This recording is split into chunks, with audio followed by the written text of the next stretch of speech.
So 4 years ago this July, today is July 2nd, 2019.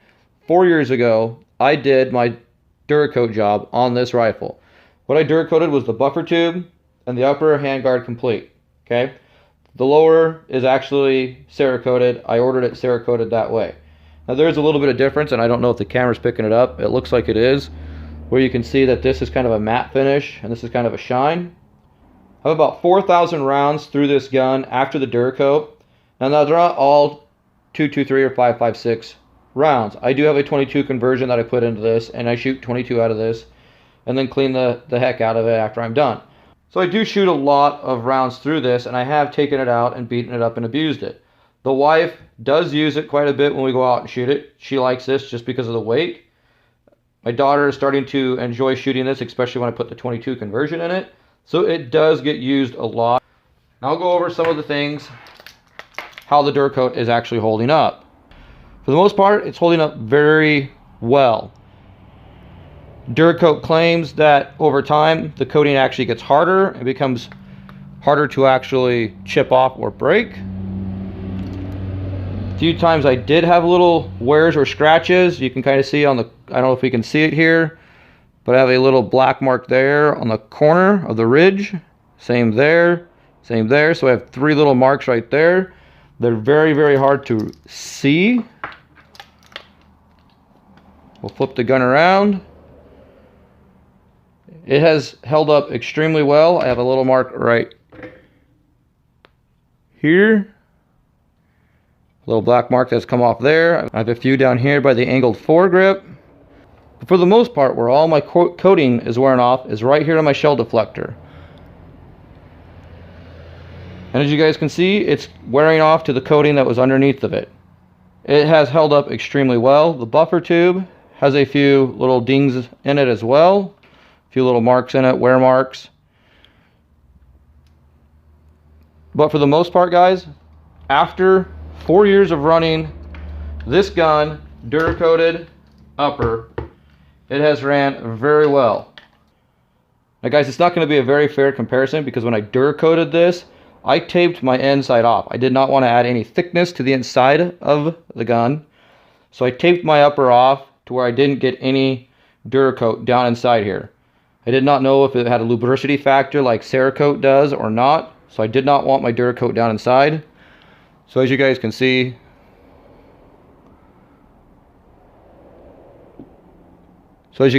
it's very clean inside. And it still has the original coating from the factory. Here's another spot where the Duracoat is actually coming off and wearing off, but that gets hidden very well because of the lower receiver butting up against it. Like I said, guys, this is 4 years taking the bolt in and out, putting a different bolt in and out of it. It is going to wear, and you can even see the shininess here where the factory coating is worn down to the aluminum. Alright guys, so while I got the upper off, let's go over the lower. Now the lower is Cerakoted, and there are some wear marks on it just as well. So you guys can see right here, the Cerakote is wore off because of the sling. You guys can see some of it up here on the Duracoat as well. We'll go through here, nothing really there.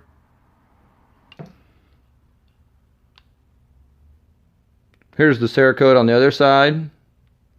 Looks fairly good. Get down inside the controls. We got a little bit of wear right back here. And of course where the charging handle goes across it all the time.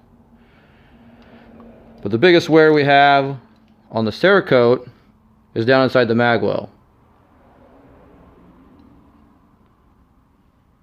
You guys can see all that wear and tear inside there. It's all nice and shiny. Down to the bare metal. I mean, that's just because it's only taken the coating off. And I do run GI mags, guys. I don't run Magpul mags only. So, you know, GI mags are metal, so you're rubbing metal on metal. Eventually it is going to wear out. So that is the Cerakote lower. Let's go ahead and get this put back together. Get my final thoughts on whether I like Cerakote or Duracoat. Alright guys, so my final thoughts on Duracoat versus Cerakote. Both of them have a great applicant to depending on where you live at.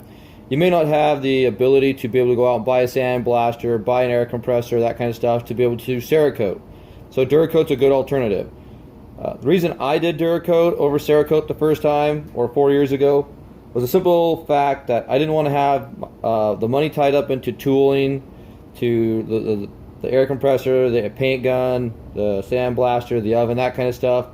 And also, there was a little bit of an intimidation factor. It looked like there was a lot of work, and I really didn't want to screw up a gun that could be easily done.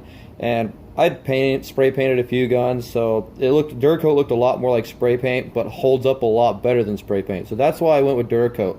Now, here in the last couple months, guys, I have figured out a way to be able to Cerakote and not have to have all those high-end expensive tools. And it still works and still does basically the same route, goes down the same route as Cerakote in the way they suggest to do it. Hopefully, guys, they will have a video out in the next couple weeks on it. So keep an eye out for that. If it's not already out, when I bring it out, I'll try to leave a little card up here to click on the video. So if you guys want to watch that, that'll be available as well. So, in my final thoughts, my final opinion, I go with Cerakote over Duracoat. But if you guys live in an apartment or live somewhere where you're not able to Cerakote, Duracoat is a great alternative to being able to Cerakote, and it's definitely a better alternative than spray painting your gun. It will last longer, hold up a lot better than spray paint. Hopefully you guys have liked this video. If you have, give me a thumbs up. Always appreciate that. Like, subscribe. Feel free to share this on any social media out there. And thanks for shooting the breeze with me, guys. We'll catch you next time.